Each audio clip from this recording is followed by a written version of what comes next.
Today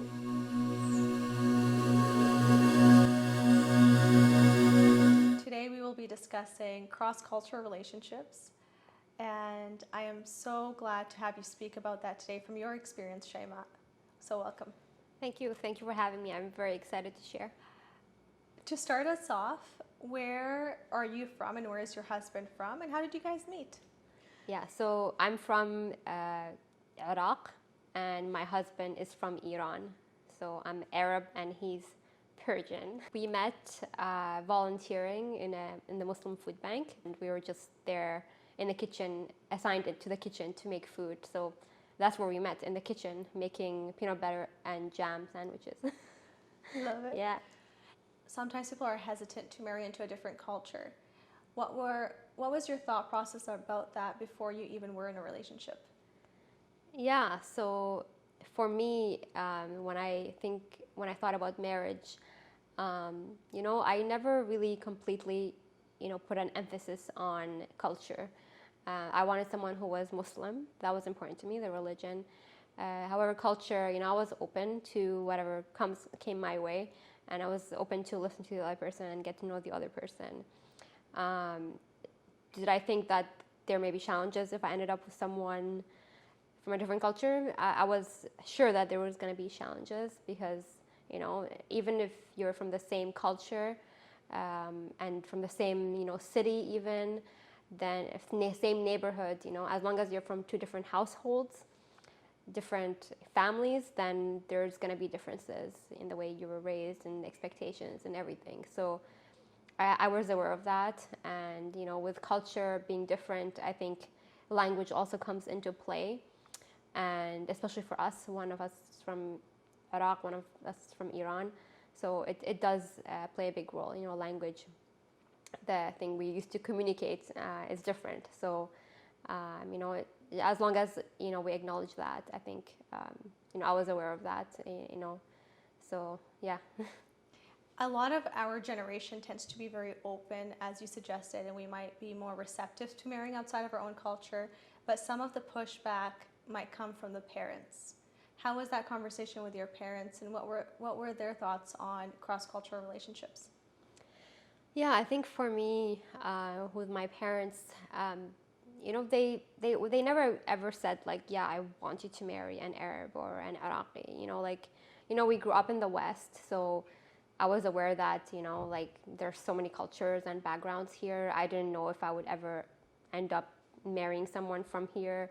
It's very hard in this day and age to find someone from the same city and everything. It's very difficult.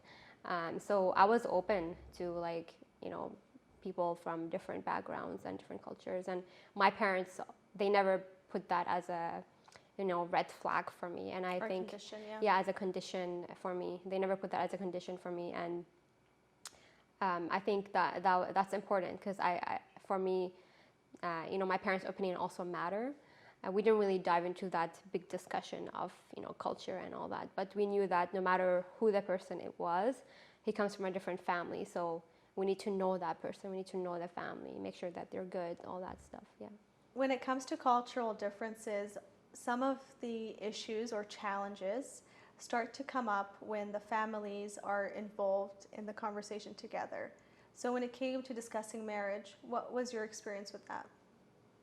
Yeah, I think challenges definitely exist when it comes to, coming to, certain decisions as you get to, the wedding day and the marriage contract and all that. And I think for us, what was important is, agreeing to something together, coming to a conclusion together. And, we both came from families who had expectations for our own, wedding and marriage and our partners. So we were aware of those expectations, and if we weren't aware, they were vocalized to us at the time. And we, for me, for example, I just, heard what my parents had to say, and I just said, I know that these are challenges and I'm willing to accept those challenges in my marriage, and thank you for letting me know, because that makes me a stronger person, going to marriage knowing that these may be a challenge along the way. And I know my parents have have had a lot of challenges in their marriages throughout the way. They had to move, and they were they had to come to a different country, so they had a lot of challenges they face along the way in their life and in their marriage. And, it's, hearing them out is very important. At the same time, recognizing that the other, the other partner also has a family who also have expectations for the wife or the spouse, right? And, I was aware that they may have had, we have cultural differences, obviously. So for us, it was more about, understanding that, okay, my parents want this, my parents want that, and just, talking about them and taking whatever we can accept from each side and just, accepting it in front of our parents and respecting them. And just, on between me and my husband, it was just about, like, yes, we were going to do this and that for them, but this is what we also agree on our end, because at the end of the day, we're the ones getting married. We're the ones who are going to face the day-to-day, the challenges and everything. So, when it comes to wedding planning, culturally, there's a lot of differences. In the Iranian culture, I know that they expect the women to, prepare the house and furnish the house and all that. And I didn't really know that, I thought like Iranians had so much similarity to Iraqis. But there's a lot of these like little things. And I think I just told my husband, like, I don't think I can accept that. I think, the husband has to support the wife financially. And at the beginning he was, okay, but, he's willing to have that life to make that compromise. And it wasn't a big deal breaker for him. So he accepted that. And I'm proud of him for that. It might not have been easy for everyone. And, I just, told him what I was comfortable with, and he told me what he's comfortable with, and we made those adjustments along the way. Did I ever have that discussion with his family? No, I don't know how they felt about that. And I think it's fine. I think alhamdulillah, I'm blessed with a very nice, family-in-law, and I'm very happy for that. We have a lot of cultural differences. At the beginning, like, language was a barrier. But alhamdulillah, I taught myself language. I learned Farsi. And I'm proud of myself for that, of course. And there's a lot more to learn about the culture.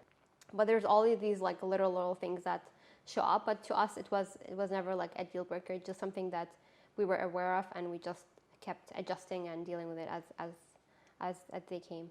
How did you manage the expectations and demands? Because I can imagine it gets to a point where it's A, unsolicited, and B, it gets to a point where it might embarrass you perhaps, or put you in an uncomfortable situation with your to-be partner. How do you manage those expectations, and how do you have the conversations with your family around respecting your decision making but also accommodating the other family's decisions? Yeah, I think alhamdulillah, like, I'm blessed with a very open-minded family, and I think I didn't really need to have that deep conversation. I think it was just something that we discussed way before even my husband proposed, because when I met him, I told you, like, I immediately thought that, okay, this guy is going to propose. And, I told my dad, like, he's from a different culture. He's like, are you ready for that? Are you ready for that different culture, that different background? And because they know that even from, two different families from the same neighborhood may be completely, different, have different expectations. And for me, it was important to constantly have that conversation with my parents and be open about the challenges that I struggle with, the discussions that I struggle with having with my own parents. I had those things, like, I discussed those to my partner, to be like husband, and he did the same. So when he was struggling with something, he was telling me, and we kind of communicated to come with a good conclusion that could please like both sides, without causing any problem, because we were so eager to, start our life together, and we cared about that the most. We didn't care about the little things, the wedding here and there, the meher, like all those little things, because we saw it as superficial. We were mature enough to admit that, right? And we know that some stuff are important, like respect, maintaining the respect was very important. And I'm so happy, alhamdulillah, that I'm blessed with a respectful family-in-law, and, that maybe have given up some stuff that they may have wanted for the wedding, or for the engagement or whatever, right? And I know that, I understand that, and I'm sorry for whatever was missing. And it's sometimes hard to admit that, but because you have all these dreams for your child, and it may not have happened, and you just hope that that the marriage is blessed, and because that's what you care about, the marriage to last and the family to grow, and for you to have a good for you to have a good son-in-law and daughter-in-law.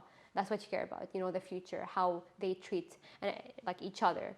And I think with time, parents got to accept, okay, yeah, he made a really great choice. And it comes with time. You can't expect parents to be 100% sure of the decisions that the kids are making or that they're accepting them to go into, right? But I think it's a stress also. It brings a lot of stress to parents as well.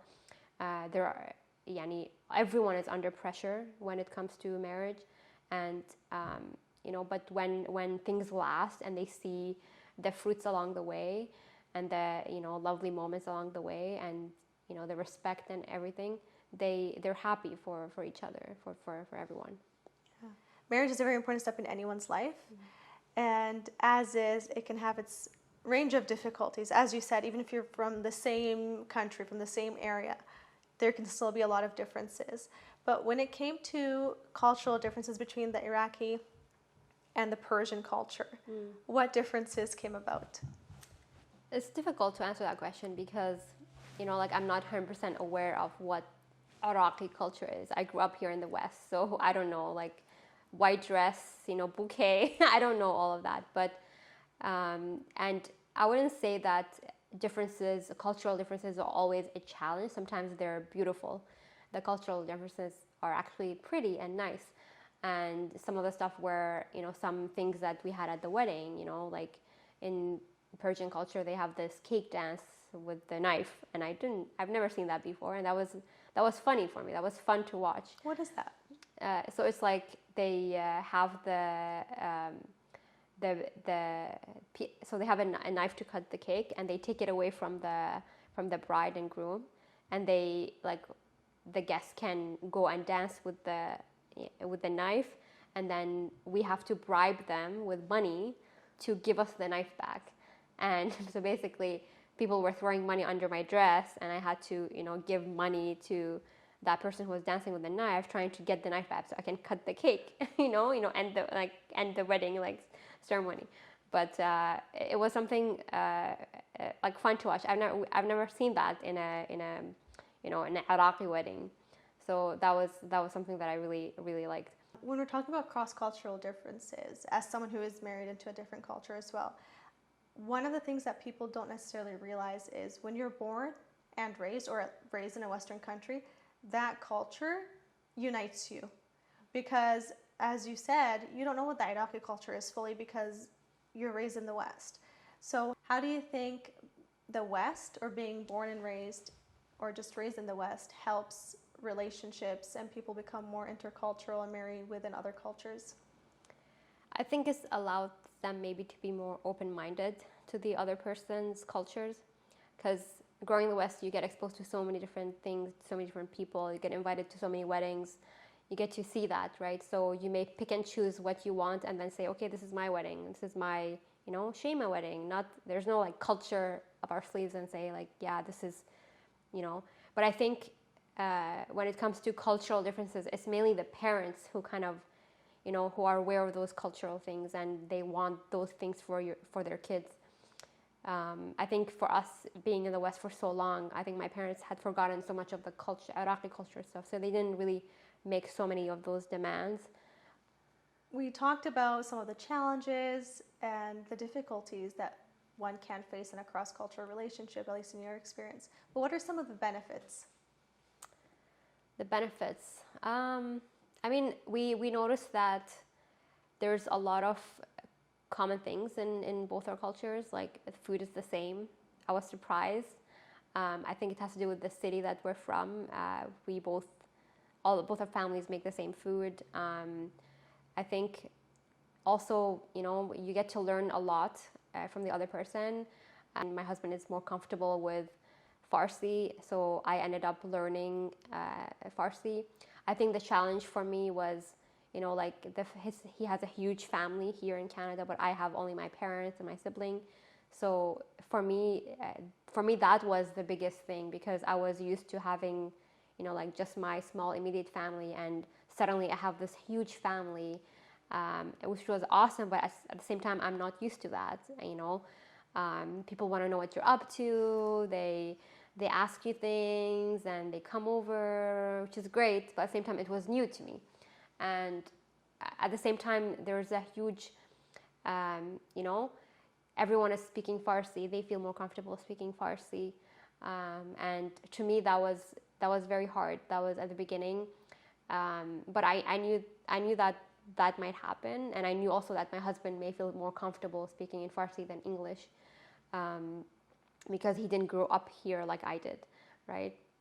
So it just kind of pushed me to, learn the language. I found it very hard to communicate with his grandmother or his mom and his family, and I really wanted that. I wanted to have the communication, because at the beginning there was a lot of misunderstanding between us, and I didn't want that to happen to me ever, as I grew in the family, and also as I had kids. I wanted my children to be able to communicate in Farsi, and also I'm also able to say something in the conversation. So I decided at that point that, listen, Shaima, you have to learn. No one forced you to do that, but it was a personal decision to just, learn. And it was always a beautiful language for me. Farsi is a beautiful language. It's very delicate, not like Iraqi, but it's nice. So that was one of the benefits for me. I learned a new language. I have a huge family, and learning from each one of them. So alhamdulillah, yeah. That's one thing I've heard from a lot of different people, is that when they are married into a different culture, you now have an in on that culture. You learn like, it's little things that you pick up and learn in different habits, or even just having a much larger family, which is really neat. When it came to having a child and now raising them in a cross-cultural household, in which, there's probably different ways that you were raised, yeah, different ways your husband was raised. And I'm sure part of that comes to culture and the language. How does that play into how you raise your son? Yeah, first, the topic of having kids in the first place, that was, I think families from two different sides. Like I think, the Persian, they tend to say, oh, wait, you don't need to hurry up and have children. They keep mentioning like all these people who have kids, look at their life, how difficult it is. And I get that. I get where they're coming from. At the same time, it's difficult to hear. But I totally get that, and I get where they're coming from. I think they want us to enjoy our life, our youth, and get to where we want to be before we get into that, big commitment of having children, which they're absolutely right. And on the other side, our Iraqis, they're always like, when are you gonna have children? When is the next one coming? When you have the first one. So it's kind of like a mix of emotions from both ends, and you're like, okay, I'll just decide with my partner whenever the time is right. So trying to come up with a answer to both sides is kind of funny, because they're both asking you two different things. And alhamdulillah, like when you have a child, raising, like we have two different cultures. Like for me especially, I try to speak in Arabic, and I try to speak in Farsi as well, because I want him to have both of those languages, both of the cultures. So I want him to be exposed to his in-laws, to exposed to my parents. Like either way, at the end of the day, the child goes to daycare, he speaks English, and then he may not speak any language. Whatever he picks up, inshallah. When you are coming together from different cultures, it's not just two individuals or two families. You're also getting exposed to different communities. Did you face any stigma or racism? To be honest with you, yeah. Yes, I did. And mainly, it's well, like Iran and Iraq, they were at a war, right? So, I mean, that just leaves it at there. Like, some people had comments also, like, I don't know if directly or indirectly, but I remember there were comments for my husband, like from Persians, like, oh, you couldn't find like a beautiful Persian from the Persian community, like what's up with that? And so these comments, like they always come and go, right? But that was just at the beginning. But in terms of like racism, yeah, in the family and such, no, but from the outside. People have a lot of preconceived notions and assumptions and stereotypes when it comes to cross-cultural relationships. But in your experience, what is the reality of actually living with someone and both of you being from different cultures? Yeah, I think it's important to remember that it's not always about, culture. And culture does sometimes play a role, but it's important to remember that you're both human beings and you have some needs, wants, desire, expectations, and it's just important to vocalize those. And if there's some stuff in your culture that you really are attached to and you really want to apply in your life, then mention those, vocalize those, and hopefully both of you come to a conclusion. I think for me and my husband, that's the biggest part of our relationship, communicating. And I wouldn't say culture is a huge role in my relationship, no. Being married to an Iranian is awesome. Maybe a bit better than an Arab, I don't know. I have nothing to compare it to, but it's wonderful. And I think it has opened my mind to so many things, because now I'm exposed to this Persian community that I was never exposed to before. And I've always loved the Iranian community, the Farsi language, Persian language, and now I learned it. So it's such a blessing, and I think it's important when parents have expectations of what they want for their kids, to not take culture as a big red flag, because it's fine if you're from different cultures. That's not what's important. The important thing is all the other things, like his religion, is he independent financially? Well, what's his plan for the future? A religion especially should take precedence over, something like culture, because in my opinion, that shouldn't be, a red flag or anything of concern. What advice do you have for any individuals who are currently in a situation where they are interested in marrying someone from a different culture, but they know for a fact that they would face a lot of backlash from their families?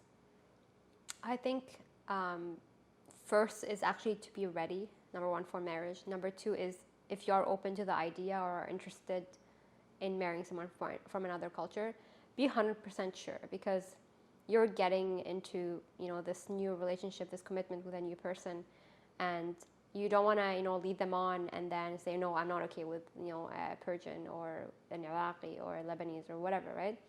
So you need to be certain of that, and also be aware that there's going to be backlash from your family, but communicate those things. Communicate the fears that you have, and acknowledge the fears that your parents may have for you, and vice versa. So they have absolute right to have those fears for you, and it comes from a place of love, I hope, because parents are usually comfortable with a certain culture that they were raised in, so they don't want you to face those hardships. They already know that marriage takes a lot of hard work.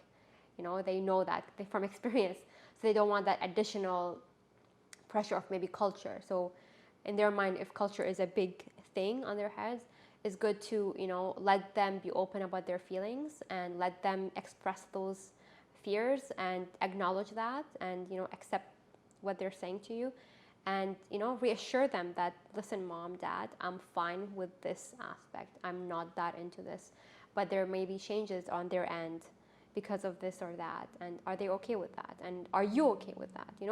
Parents want to know that you're okay.